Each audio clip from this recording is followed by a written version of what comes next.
Hello students, how are you. अपना नया topic चल रहा है मॉडल्स के लास्ट वीडियो के अंदर अपन ने मॉडल्स क्या होते हैं, मॉडल की डेफिनेशन क्या होती है, मॉडल का कैसे यूज़ किया जाता है और पॉजिटिव और नेगेटिव मॉडल्स के बारे में अपन ने स्टडी की थी। साथ ही अपन ने फर्स्ट मॉडल जो केन था उसके बारे में भी स्टडी कर ली है कि किस तरह से केन का यूज़ सेंटेंस के अंदर किया जाता है। उसी टॉपिक को टू बी कंटिन्यू करते हुए आज अपन केन के आगे वाले जो दूसरे मॉडल्स हैं उनके बारे में डिस्कस करेंगे। अपना नेक्स्ट मॉडल का नेम है कुड। अब केन का यूज़ अपन पढ़ चुके हैं। केन जो है वो प्रेजेंट को शो करता है और कुड जो है वो पास्ट को शो करता है। तो उसी बेसिस पर इसकी जो पहली आइडेंटिफिकेशन मैंने लिखी है ये वो की वही है जो केन के अंदर पड़ी थी। जैसा कि केन के अंदर ability, capacity, power, strength, cleverness आदि सब कुछ केन के अंदर मिलते थे, लेकिन सेंटेंस अपना प्रेजेंट में होता है। अब पढ़ रहे हैं अपन कुड। तो कुड के अंदर सारी आइडेंटिफिकेशन के वर्ड्स वो के वही हैं, लेकिन सेंटेंस जो मिलेगा वो आपको पास्ट में मिलेगा। यानी कि इतनी सारी आइडेंटिफिकेशन के साथ साथ अगर आपका सेंटेंस पास्ट में है तो उस कंडीशन में अपने को केन की बजाय कुड का यूज़ करना होगा। ये इसकी फर्स्ट बात है। सेकंड जो पॉइंट इसका अपने को जो माइंड में रखना वो ये है कि to show request in present. ये बहुत इंपॉर्टेंट पॉइंट है कि कभी कभी सेंटेंसेस के अंदर रिक्वेस्ट को शो करने के लिए भी केन का यूज़ किया जाता कुड का यूज़ किया जाता है। लेकिन याद रखना कि उस कंडीशन में सेंटेंस आपका इंटरोगेटिव होगा और आपको सेंटेंस की शुरुआत कुड से करनी होगी। ठीक है ना।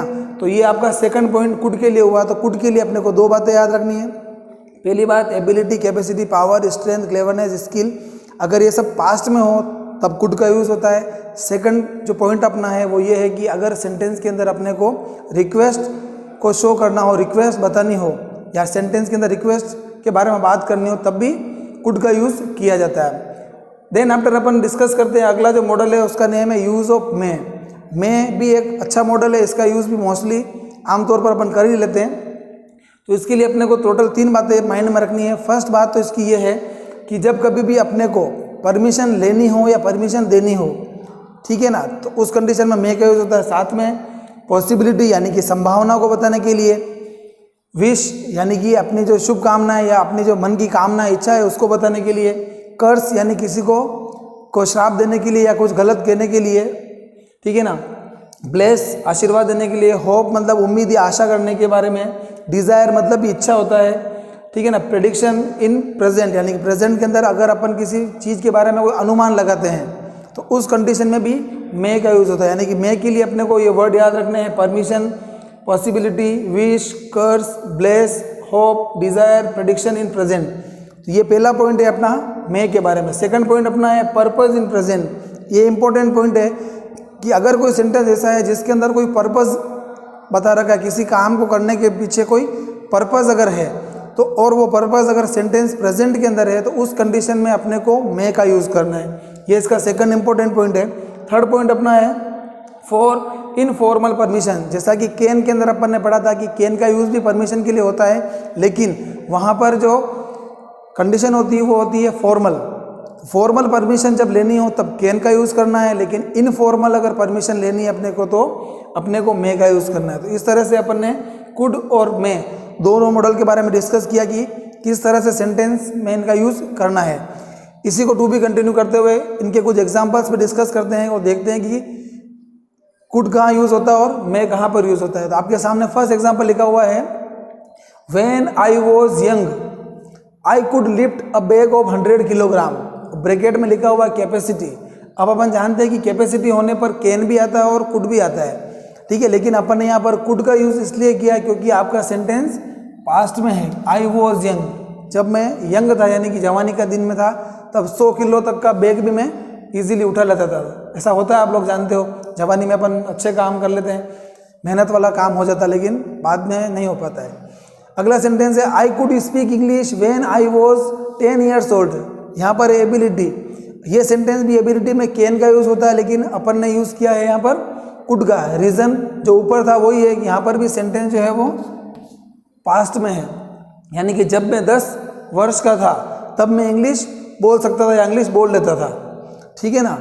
अगला सेंटेंस आप देखोगे तो ब्रैकेट में लिखा हुआ है रिक्वेस्ट वाले सेंटेंस में मैंने कहा था आपने को शुरुआत करनी है कुड से, और वैसे प्लीज़ भी आ रहा है और क्वेश्चन मार्क है, तो ये सेंटेंस रिक्वेस्ट वाला हो गया। तो ये हो जाएगा could you please help me. क्या प्लीज़ आप मेरी मदद कर सकते हैं या करेंगे।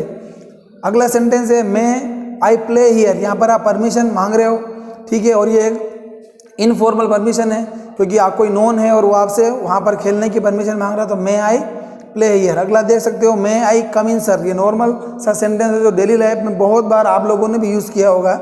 ये भी परमिशन है, अंदर आने के लिए आप परमिशन मांग रहे हो कि मैं आई कम इन सर। नेक्स्ट है मे गॉड फॉरगिव अस, यहाँ पर विश की बात हो रही, विश होने पर भी मे का यूज़ होता है, यानी कि अपन बात कर रहे हैं कि मे गॉड फॉरगिव अस, यानी कि ईश्वर हम सबको माफ़ करे, ठीक है ना। कभी कभी अपने मुंह से इस तरह के वर्ड निकल जाते हैं कि अपने से कोई गलती हो जाती है या कुछ ऐसा काम हो जाता तो अपन सामूहिक रूप से ऐसी बात बोलते हैं कि ईश्वर करे हम सबको माफ़ कर देवे। अगला सेंटेंस बहुत इंपॉर्टेंट है कि लिखा हुआ है कि वी ईट, हम लोग खाते हैं, सो देट का मीन्स होता है ताकि, और सो देट का यूज़ जब भी हो तब समझ आना कि यहाँ पर कोई न कोई पर्पज़ की बात हो रही है, खाने के पीछे कोई न कोई पर्पज़ है। अब क्या पर्पज़ है, वो ये है कि वी में लाइव, ताकि हम लोग जिंदा रह सकें। अब यहाँ पर दिख रहा है कि purpose in present, sentence present का है और पर्पज़ सामने दिख रहा है कि खाने के पीछे क्या पर्पज़ है, जिंदा रहने का, इसलिए यहाँ पर क्या आएगा, वी में लिव लिखना, ठीक है ना। और लास्ट सेंटेंस अपना है इट में रेन टुडे, ये जनरल सी पॉसिबिलिटी है, पॉसिबिलिटी के लिए आगे और भी मॉडल पढ़ेंगे। तो जब किसी बात की पॉसिबिलिटी हो, संभावना हो, तो उस कंडीशन में मे का यूज़ किया जाता है। तो इस तरह से अपन ने अब तक कैन का यूज़ पढ़ लिया है, मे का यूज़ पढ़ा है और कुड का यूज़ पढ़ लिया है। नेक्स्ट वीडियोस के अंदर अपन रिमेनिंग जो मॉडल्स हैं उनके बारे में डिस्कस करेंगे। तब तक के लिए thank you very much, goodbye, take care.